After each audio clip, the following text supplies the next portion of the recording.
ദൈവനാമത്തിന് മഹത്വമുണ്ടാകട്ടെ. ഉൽപ്പത്തി പുസ്തകം 49 അധ്യായം 1 മുതൽ 33 വരെയുള്ള വാക്യങ്ങൾ. ഉൽപ്പത്തി 49 1 മുതൽ 33 വരെ. അനന്തരം യാക്കോബ് തൻ്റെ പുത്രന്മാരെ വിളിച്ചവരോട് പറഞ്ഞത്, കൂടി വരുവീൻ, ഭാവി കാലത്ത് നിങ്ങൾക്ക് സംഭവിപ്പാനുള്ളത് ഞാൻ നിങ്ങളെ അറിയിക്കും. യാക്കോബിൻ്റെ പുത്രന്മാരെ കൂടി വന്ന് കേൾക്കുവീൻ. നിങ്ങളുടെ അപ്പനായ ഇസ്രായേലിൻ്റെ മൊഴിക്ക് ചെവി തരുവീൻ. രൂബേനേ, നീ എൻ്റെ ആദിജാതൻ, എൻ്റെ വീര്യവും എൻ്റെ ശക്തിയും ആദിഫലവും ശ്രേഷ്ഠതയുടെ വൈശിഷ്ട്യവും ബലത്തിൻ്റെ വൈശിഷ്ട്യവും തന്നെ. വെള്ളം പോലെ തുളുമ്പുന്നവനെ നീ ശ്രേഷ്ഠനാകയില്ല. നീ അപ്പൻ്റെ കിടക്കമേൽ കയറിയതിനെ ശുദ്ധമാക്കി, എൻ്റെ ശയ്യമേൽ അവൻ കയറിയല്ലോ. ശിമയോനും ലേവിയും സഹോദരന്മാർ, അവരുടെ വാളുകൾ സാഹസത്തിൻ്റെ ആയുധങ്ങൾ. എന്നുള്ളമേ, അവരുടെ മന്ത്രണത്തിൽ കൂടരുതേ. എൻ മനമേ, അവരുടെ യോഗത്തിൽ ചേരരുതേ. തങ്ങളുടെ കോപത്തിൽ അവർ പുരുഷന്മാരെ കൊന്നു, തങ്ങളുടെ ശാഠ്യത്തിൽ കൂറ്റന്മാരുടെ വരിയുടച്ചു. അവരുടെ ഉഗ്രകോപവും കഠിന ക്രോധവും ശവിക്കപ്പെട്ടരുതേ. ഞാൻ അവരെ യാക്കോബിൽ പയക്കുകയും ഇസ്രായേലിൽ ചിതറിക്കുകയും ചെയ്യും. യഹൂദേ, സഹോദരന്മാർ നിന്നെ പുകഴ്ത്തും. നിന്റെ കൈ ശത്രുക്കളുടെ കഴുത്തിൽ ഇരിക്കും. അപ്പൻ്റെ മക്കൾ നിന്റെ മുൻപിൽ നമസ്കരിക്കും. യഹൂദ, ഒരു ബാലസിംഹം മകനെ നീ ഇരപിടിച്ച് കയറിയിരിക്കുന്നു. അവൻ കുനിഞ്ഞു സിംഹം പോലെയും സിംഹി പോലെയും പതുങ്ങിക്കിടക്കുന്നു. ആർ അവനെ എഴുന്നേൽപ്പിക്കും. അവകാശമുള്ളവൻ വരുവോളം ചെങ്കോൽ യഹൂദയിൽ നിന്ന് രാജദണ്ഡ അവൻ്റെ കാലുകളുടെ ഇടയിൽ നിന്നും നീങ്ങിപ്പോകയില്ല.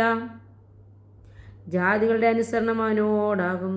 അവൻ മുന്തിരിവള്ളിയോടെ ചെറുകഴുതിയെയും വിശിഷ്ട മുന്തിരിവള്ളിയോടെ കഴുതക്കുട്ടിയെയും കെട്ടുന്നു. അവൻ വീഞ്ഞിൽ തൻ്റെ ഉടുപ്പും ദ്രാക്ഷാരസത്തിൽ തൻ്റെ വസ്ത്രവും അലക്കുന്നു. അവൻ്റെ കണ്ണെ വീഞ്ഞുകൊണ്ട് ചുവന്നും അവൻ്റെ പല്ല് പാലുകൊണ്ട് വെളുത്തുമിരിക്കുന്നു.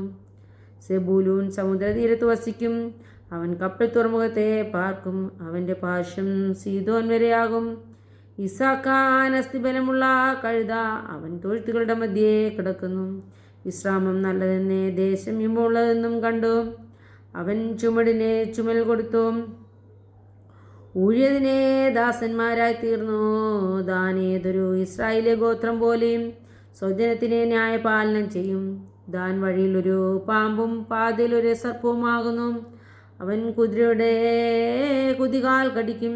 പുറത്തെ കയറിവൻ മലർന്നു വീഴും. യഹോവേ, ഞാൻ നിന്റെ രക്ഷയായി കാത്തിരിക്കുന്നു. ഗാദോ കവർച്ചപ്പെടാവനെ ഞെരുക്കും. അവനും അവരുടെ പിൻപടയെ ഞെരുക്കും. ആശേരോ, അവൻ്റെ ആഹാരം പുഷ്ടിയുള്ളതേ. അവൻ രാജകീയ സാധുഭോജനം നൽകും. നഫ്താലി സ്വതന്ത്രനായി നടക്കുന്ന പേടമാൻ, അവൻ ലാവണ്യവാക്കുകൾ സംസാരിക്കുന്നു. യോസേഫെ, ഫലപ്രദമായോ ഒരു വൃക്ഷം, നീറുവിനരികെ ഫലപ്രദമായോ ഒരു വൃക്ഷം തന്നെ. അവൻ്റെ കൊമ്പുകൾ മതിൽമേൽ പടരുന്നു. വില്ലാളികൾ അവനെ വിഷമിപ്പിച്ചു. അവർ എയ്തു അവരോടെ പൊരുതും. അവനെ വില്ല് ഉറപ്പോടെ നിന്നു. അവൻ്റെ ഭുജം യാക്കോബിൻ വല്ലഭൻ്റെ കൈയാൽ ബലപ്പെട്ടു.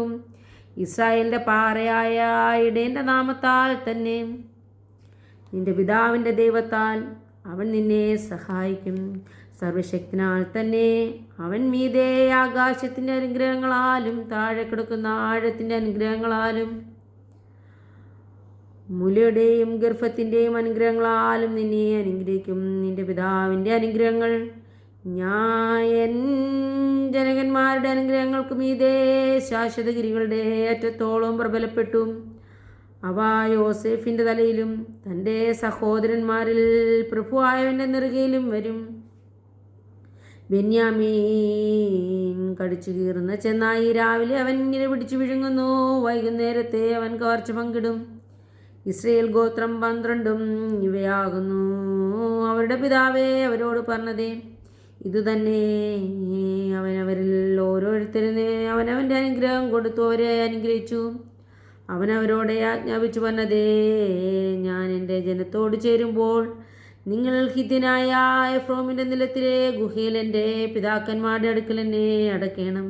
കനാൻ ദേശത്തെ മപ്രയ്ക്ക് സമീപം അബ്രഹാം ഹിത്യനായ എഫ്രോനോടെ നിലത്തോടുകൂടെ ശ്മശാന ഭൂമിയായി ജന്മം വാങ്ങിയ മക്കപ്പോല എന്ന നിലത്തിലെ ഗുഹയിൽ തന്നെ അവിടെ അവർ അബ്രഹാമിനെയും അവൻ്റെ ഭാര്യയായ സാറയെയും ഇസ്ഹാക്കിനെയും അവൻ്റെ ഭാര്യയായ റിബാക്കിയെയും മടക്കി.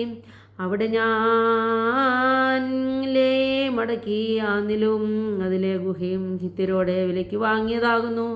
യാക്കോബ് തൻ്റെ പുത്രന്മാരോടെ ആജ്ഞാപിച്ചു തീർന്ന ശേഷം അവൻ കാൽക്കട്ടിന്മേലെടുത്തേ വെച്ചിട്ട് പ്രാണനെ വിട്ടു തൻ്റെ ജനത്തോട് ചേർന്നു. ദൈവമേ, സ്തുതി അങ്ങേക്ക് യോഗ്യമാവുന്നു. ബാറയ്ക്കുമോ പിതാവിനും പുത്രനും പരിശുദ്ധ റൂഹായ്ക്ക് സ്തുതി, ആദ്യം മുതൽ എന്നേക്കുള്ളതാവുന്നു. ആമീൻ.